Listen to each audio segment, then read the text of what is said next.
Welcome everybody. Today I'm here to talk about how to eliminate mind viruses.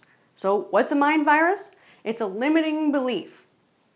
So it's a mind virus. Why do I call it that? Well, it's because we're almost like computer programs. Our brain is like a little computer and we can very easily have viruses downloaded. They're highly contagious. Often they're completely undetectable because they operate right below the surface.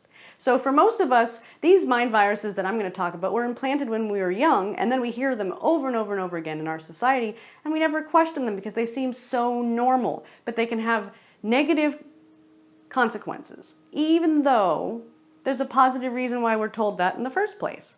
So I want to tell you up front that the vaccine for mind viruses is awareness. So if you become aware of these beliefs and you question them, and you look at them and you see if they impact you negatively in your life, and you catch yourself when you're thinking them, then they don't have power over you, and then you have eliminated the mind virus.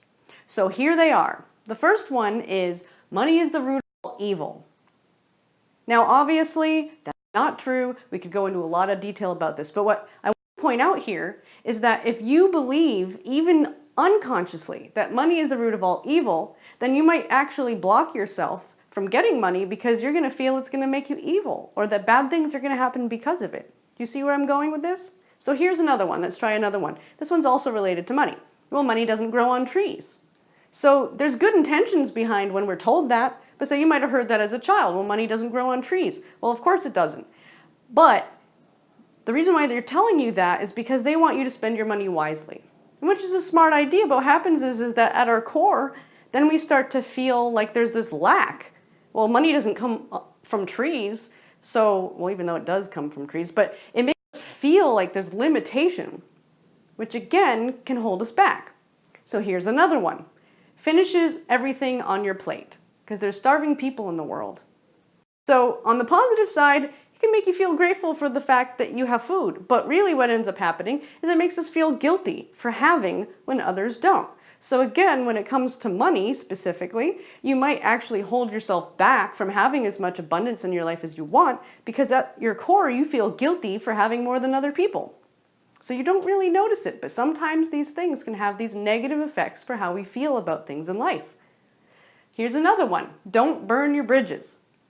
So again, they're trying to give you good advice, but what happens is if you believe you can't burn a bridge, then you tend to stay attached to things and you cling to things that you should be letting go of. This can be jobs, it can be relationships, it can be friendships, because we feel like, oh, we're not supposed to burn a bridge, God forbid I do that. So we don't let things go and we cling, and that when we hold on to things we don't need, we can't move on to the things we want. So think about that. Are there any bridges that you should burn? Because if you are willing to do it, that is a way of committing. If you burn a bridge, it means you can't turn back. So you can actually make those changes you want in your life. Think about it. So here's another one. No pain, no gain.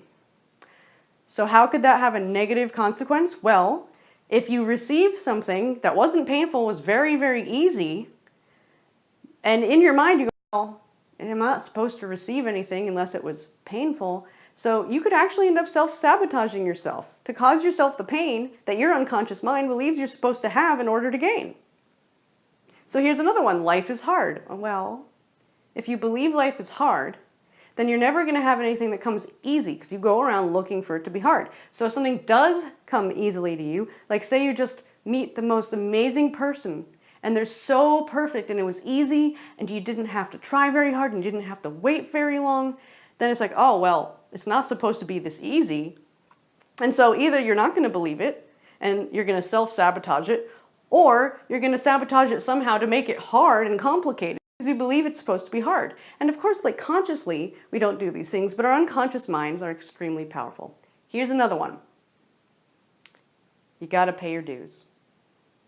Again, what happens if you don't pay your dues? Well, if you tell yourself you have to pay your dues, then that means that I can't have this now because I haven't paid my dues. But what if you could have it now? And the only reason why you're not is because you tell yourself you haven't paid your dues.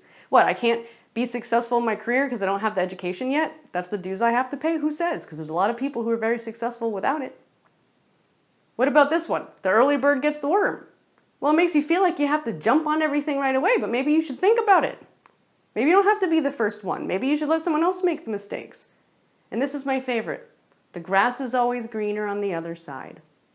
So how does that make us feel? It's like, well, you know, that life, that job, that house, that relationship, they look better than mine and I want them. Oh wait, but the grass is always greener on the other side. So if I actually had them, they probably wouldn't be any better, right? So I should probably just stay with what I have. I don't like it. I don't think you like it either. But I don't think you necessarily think about the things going on in your mind, these mind viruses that limit you. So pay attention, see if you can root them out, catch yourself the next time you think it, catch yourself the next time you say it to somebody else. And your awareness will kill those mind viruses.